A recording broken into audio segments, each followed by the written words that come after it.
it certainly, I agree, it certainly does give kids something to do other than overdose on heroin and meth at their dad's house. Thank you, Mayor. Mayor Pierce. Hello, I'm Lisa Pierce, 5123 Happiness. I actually just wanted to touch on something, honestly, that Mr. Miller was just saying. I actually since 2017, I was involved in the community garden, and Roberto Bardo started it, and we all had pots and did that, but I specifically waited until after I removed myself from the council in order to get back, because that is a no political zone. It is a place that people, community can come. There is zero talk about politics. There is zero butting heads. It is just a bunch of people just trying to make their way through there. And I believe that the more involvement from the city, I think it will detour from what the actual original idea that Johnny Buffett started years ago when he started that plot. It is legitimately for the community. It's not for oversight by the city government or committees or anything like that. It's just a bunch of people trying to have camaraderie and find their way with it. So I personally would hope that we can just continue moving the way that we're moving right now. Of course, anybody who has knowledge, input, that is always helpful. I just don't want it to become another thing that the city governs. Like I said, the place was trash. I mean, there was tons of trash, and it almost appeared that somebody was living there. In the shed, just different things.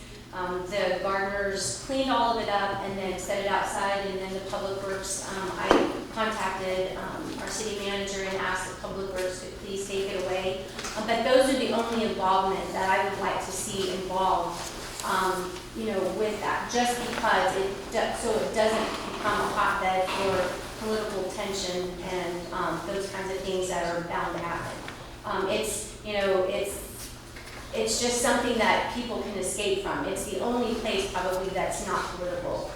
Maybe other than the shelter that's overrun with stray animals. But I would just hope that it would be something that the city would just step back unless the gardeners needed it, or ask for input. Something that Councilmember Salazar obviously has that knowledge. But as Christine mentioned, we did have master gardeners there before, and one of the things that they would do is when somebody had a crop, regardless of who it was, and it was time to do, we actually used to have a place, and we would literally put it there and say, hey, there are potatoes, I'm just using an example, or there are turnips, or there are radishes. Jody, who used to be here, and she actually moved out of the city, wasn't even in the city. She was actually in a neighboring community. She actually was the master gardener, and she actually did all kinds of spices and herbs and things. So those were the kinds of things, and literally it was just the honor system, hey, we've got this stuff. So I would just like to see it continue, and I don't know a committee either would be a great idea, only because we can't even fill committees that we have for the city. And again, I would just like to see it be like government hands-off unless something is needed. I think that was the original idea for the community garden in general. So, okay, this has gone way beyond the rabbit hole. Councilmember Grant had brought this to the agenda item because he didn't know anything about the garden community. He didn't know there was somebody in charge of it or taking charge of it. I personally think that we should keep it the way it is. City should stay out of it and let Ms. Linares and Mayor Pierce continue with what they were doing. Because apparently it's working right now. I misspoke. Okay, what I meant by committee, I guess it was the improper term. What I would like if that lady would be the point of contact. And she has been since 2017. I didn't know that. That's what I'm saying. Yes. So there were more people that I talked to said, well, who's doing it? Who's this? And that's why they didn't realize that something was already in motion. And the staff, the city staff has that information too. So if anybody actually called and said, hey, I want a garden, the staff members have Christine's phone number and my email address. So that's something that, and they turn in, the forms here. And all it is farming, basically the only thing you really shouldn't grow there is marijuana for now, but, but anyway, that's it. I just don't want it to be politicized because No, it I literally agree. is the only place that there is not one word mentioned of politics, so. Did you have something? Oh, yeah, no, I was just gonna say, I agree, I mean, Okay. just let it be the way it is. That's- Yeah. We don't need, you're right, we have enough committees to fill. Yes. Okay. Okay, are we okay to move on? Yes. I just want to make sure. Yes. All right, thank you. 9F, discussion and possible action on establishing an investment committee for the city of Kirby. Okay, Mayor, Council, so I'm recommending this be a temporary committee to meet maybe for about 3 months to look at the city's current investments and come back to council with recommendations going forward. Because I know we've had a couple of discussions before about council wanting to consider some different types of investments.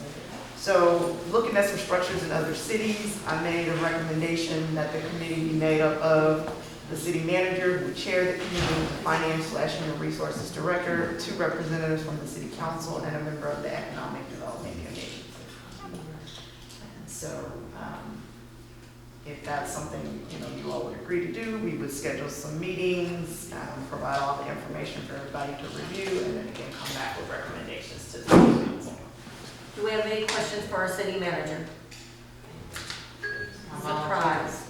Councilmember Cindy. Go ahead. I'm sorry, I like to be active. I have no problem with that. I volunteer. Okay, so, well, right now, we're actually on establishing the committee. I agree. Okay, so may I have, Janisa, did you have something to say? Oh, no, I didn't know since we're doing that, but I was gonna say. I'll make a something, I think motion. she should. Okay, I will entertain a motion to establish a temporary investment advisory committee for the city of Kirby. A second. We gotta make a motion. Should we- Just make a motion. I'm sorry. I'll make a I said I motion. entertain a motion.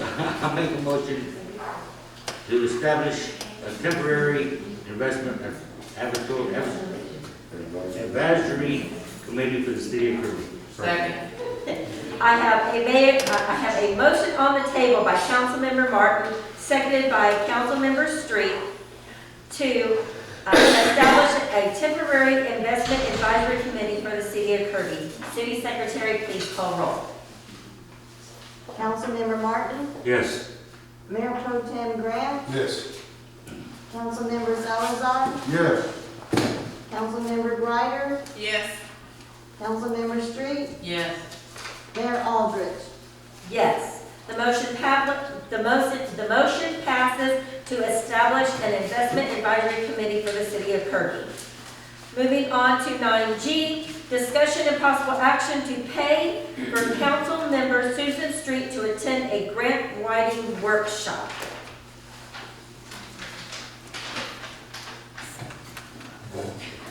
Patty, didn't we have a citizen participation for this? Yes, ma'am.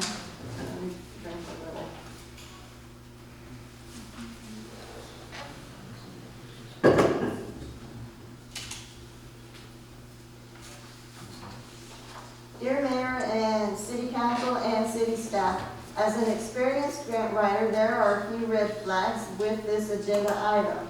Typically, elected officials don't write grants for several reasons, as seen in school districts. The school board, elected officials don't write the grants, but the district employees do. As elected officials, you are tasked with awarding contracts, making budget decisions, and voting on the grants the city should pursue. This is a conflict of interest at the very least if the grant writer is a voting member of council required to make such decisions connected to grants that may be awarded to the city.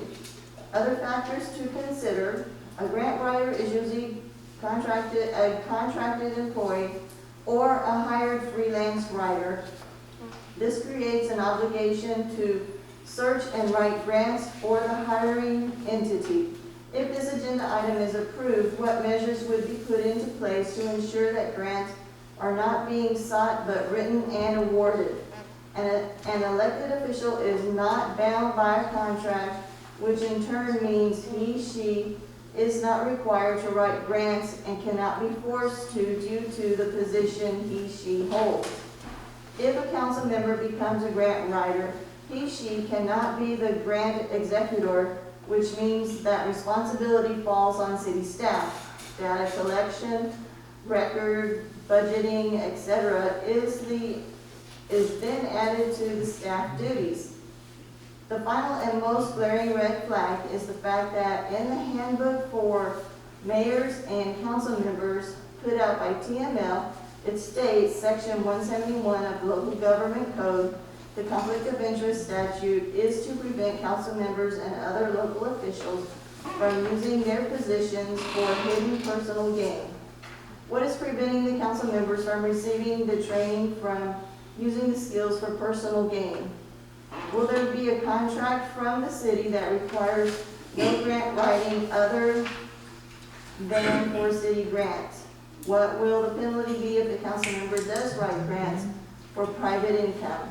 This would be the same as sending the mayor to a woodworking class paid for by the city so that she can fix the senior center gazebo.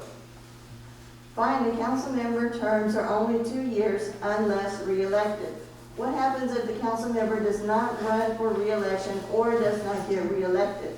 I have attached a list of free grant writing workshops, classes, and books because grant writing is not rocket science. You learn by simply doing, researching, and looking at other grant examples. Sincerely, Stephanie. All right, thank you, Patty. Is there any more? No, ma'am. That's it? Who was that from? Stephanie Faulkner? Ah, thank you. Okay. Is there any discussion on this? Would you like my side of it? Sure, go right ahead. Well, I volunteered to write grants and everybody was all great with that. I don't know much about writing grants, which is why I wanted to go to the workshop in the first place.